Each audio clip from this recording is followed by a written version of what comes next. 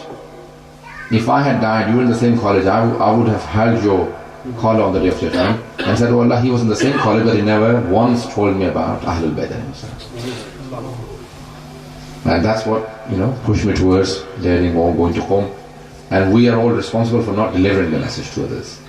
So we must learn good enough ourselves and then deliver to the other wider community. And I promise you, there is more acceptability in Europe and in North America than any of the Muslim countries. They do not have the true teachings of Ahlul Bayt. had they the true teachings, if we had only 5 people like Salman, Abu Dhar, Miqdad, Ammar, Malik, Ashtar, the entire Newcastle would convert within the next 5 minutes. Within the next 5 years. Within the next 5 years, they would convert everyone because they would live up to the standards of Ahlul Bayt.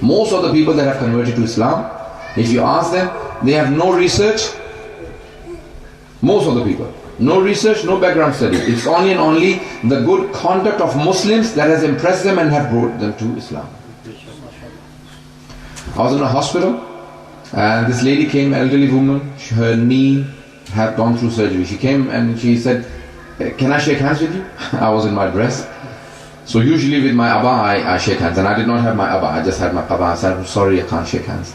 She said, "No, it's okay. I was in the hospital for my knee surgery and this lady had this thing, she couldn't say hijab. She couldn't say scarf. She said this lady was covered and every day she would cut an apple for me and bring it to me." So I said, "Why did you do that?" She said, "Because my father is here and our scholars have told us that the neighbors have a right. You are my father's neighbor in the hospital." And she said, "That day I decided to shake hands with the Muslim scholar because they've preached the true religion." It is our akhlaq that impresses. The Holy Prophet's akhlaq brought everyone to Islam. So good conduct. The teaching is up to the Western bit, obviously, but the Middle East, Iraq, Syria, and Bahrain, those people that know it were still suffering, and the message still wouldn't help them in normal deed, practically, it wouldn't help them. So how would you go and confront those people without any experience or anything? Well, at the moment the Iraqi government has taken up arms against the Daesh and they're fighting, and also there are other nations that are helping them. So all of those people who are taking the front line, they have to have training. They don't just take anyone in. They train them and then they send them to the front line. In Bahrain, it is not possible at the moment. Unfortunately, Bahrain had more than 90% of the population was Shia population, but over the time, the Saudis had more influence and they did not go forward and take the government in their own hands. And now they're oppressing. Wherever there are Shias in government, Shias in power, they would not oppress. Everyone has the right to practice their own religion. Even non-Muslims have a full right. Go to Iran, you'll have Jews and Christians and Zoroastrians practicing their own religion. Not only just Sunnis who are allowed to have a side. But whenever the extremist groups come into power, they always suffocate all other peoples, including Shias. So it's not just Shias suffering, it's others as well suffering. So obviously there are responsibilities and duties, and obviously it will take time before Bahrain comes out of the mode it is in. It will take another probably 4 or 5 years minimum, if things carry on as they are. If there is a massive change in the Saudi regime or in America, then it may happen earlier. But with the present situation in Saudi Arabia, I don't think there will be a change in Bahrain very quickly. We don't want to criticize things too much. Okay.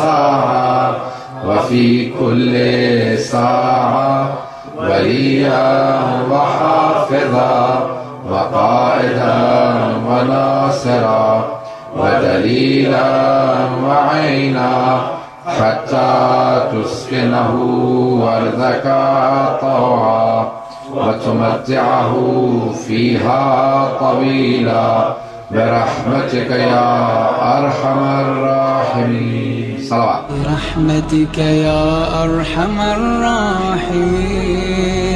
وصلى الله على محمد وآله الطاهرين.